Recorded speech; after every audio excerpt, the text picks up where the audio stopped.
Prior to its closure, it was the oldest working purpose-built cinema in Europe, possibly the world. So it has this unique place in cinema history. That's why it matters. It matters so much because of that history of this one cinema. It said that they didn't know what they were building. The word cinema didn't exist. In fact, the first early references to cinema was kinema. It was spelled with a K. So all the investors, the landed gentry as they're called, trooped off to Paris to see the Gaumont Paris. And they came back with a preconceived idea of the music hall syndrome look of the place. Art Deco, Baroque is a mixture. And they incorporated it in the best knowledge of the time they could get about film projection. And they were amazingly astute. It worked. Here we are. The prime case must be that it's a cinema that contains many of the features of the 1920s that so many other cinemas don't any longer possess.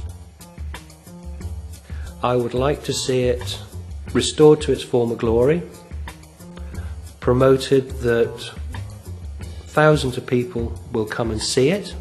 There are thousands of people in South Devon.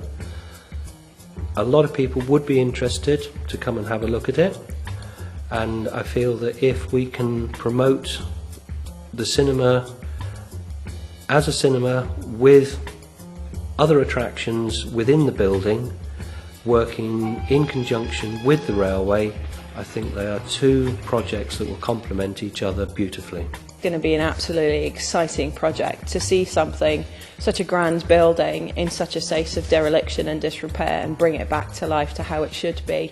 It's going to be an absolute joy. It's not going to be an easy journey by any means, but it's going to be so exciting to see how it should be, how it was at the time when it was built, to see people sitting in the boxes having ice cream or watching a movie. It's just going to be incredible. We've got to find a use for the building which is a satisfactory use, and here, by virtue of partnership, we have the very basis of that. So it's a cinema, but it's the basis of a business idea, and it's a part of Paignton that we're all thinking is going to be redeveloped as Paignton, the place you want to visit. Our property business plan clearly states we want to get into the local population, we want to get into the urban areas. We're working in partnership with the Paignton Preservation Society, the Devon Historic Buildings Trust, Torbay Council, working with you, the local community, and with JJ Mann, who's given most of his working life to this cinema. We can and will make this happen.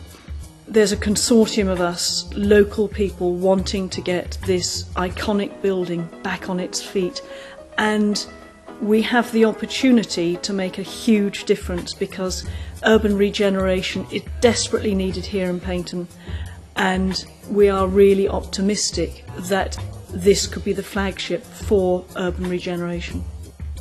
I think that anything that you can do in the way of support for this activity is going to materially benefit the middle of Paignton, and therefore it's going to improve your cultural experiences and your enjoyment of the town you live in. I think the people of Paignton should be aware that they have a building here which is unique. They have got to be prepared to help to get this building restored to its former glory and used. This is your National Trust. We have fabulous coast and countryside, houses and collections. The Paignton Picture House deserves to be looked after in the same way. It can be a portal to these fabulous places. Imagine, right from the doorstep of your local iconic building. If the local people are as passionate about this building as I'm being led to believe, they will put their hands in their pocket, they will help us with fundraising, and they will come in their droves to volunteer, to view, to enjoy, to engage and to experience.